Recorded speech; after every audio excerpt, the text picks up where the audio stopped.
Hey, I'm Robert Brune.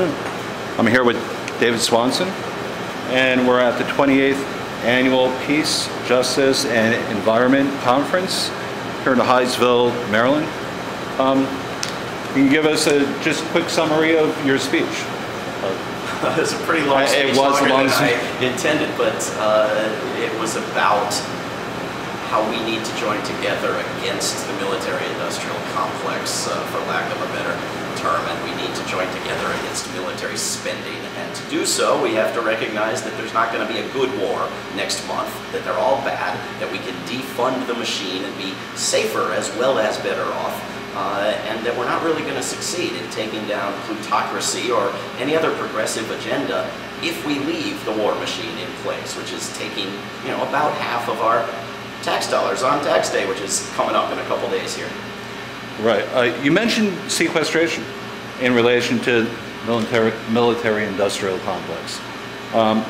Over the past couple of weeks, I'm reading they're rolling back some of the military cuts. Have you noticed that? Well, understand that up until this moment, no cuts actually happened, that the cuts that are threatened are minimal, that military spending doubled over the past decade. It's higher than during Vietnam, higher than during the Cold War. It's the rest of the world put together. When you put NATO in with the United States, you've got 3/4 of global military spending. I mean, this is something the world has never seen before, this level of spending and of military presence around the globe. It's an empire.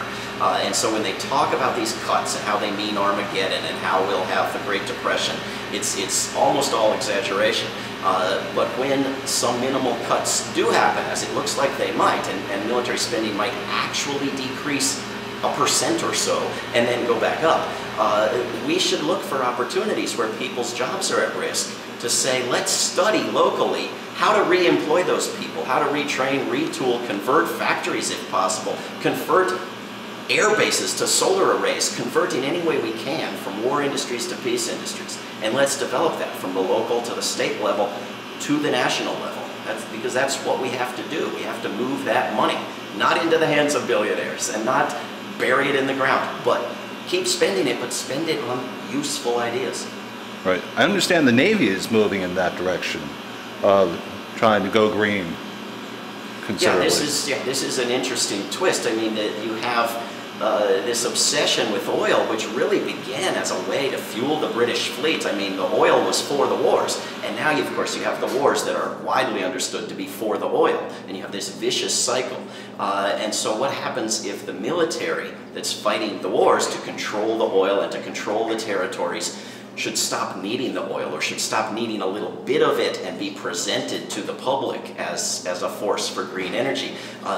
Then you start having the Army held up, the Navy held up as an example for environmentalist groups, which already are afraid to take it on for the destructive force that it is. I mean, this could be problematic, this greenwashing of a machine that has pockmarked this country with Superfund sites, that has, bombed Vieques, Puerto Rico into a complete disaster where almost everybody's family is full of cancer. I mean, this machine that has created such birth defects in Fallujah and such cancer rates in Basra, and the biggest destroyer of the environment, is going to be presented to us as a green innovator, which it can do because it has all our damn money. And of course I would rather have a tank that was green than a tank that wasn't. I would rather have a drone that was green than a drone that wasn't. But to the extent that it hurts the cause of getting rid of the things entirely, it has to be confronted for the whitewash that it is. Right. Okay. I understand you worked for Acorn in Baltimore, for the communications director.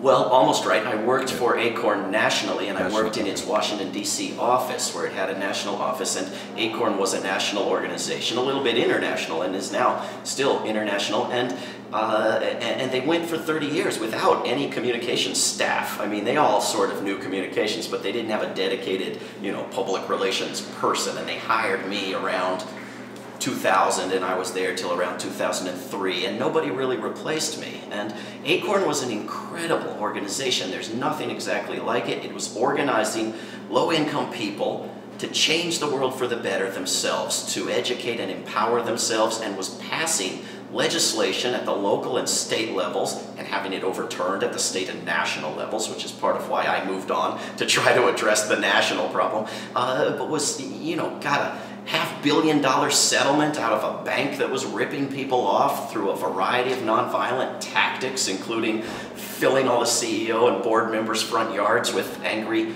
borrowers who'd lost their homes to the bank's crimes. I mean, it was an inspiring group, and it was a group that had all sorts of branches, including one that went and registered people to vote in minority communities, which is really what took it down because of the anger from Republican Party activists. And Acorn was accused of all sorts of fraud it wasn't guilty of. And then you had this fraud master, this video maker, who came in and, you know, staged these videos that were largely false. You know, and he shows himself in this costume that he didn't wear during the events he's describing and so forth. Yeah. You want to stop? Yeah, let's stop for a second. You're good, go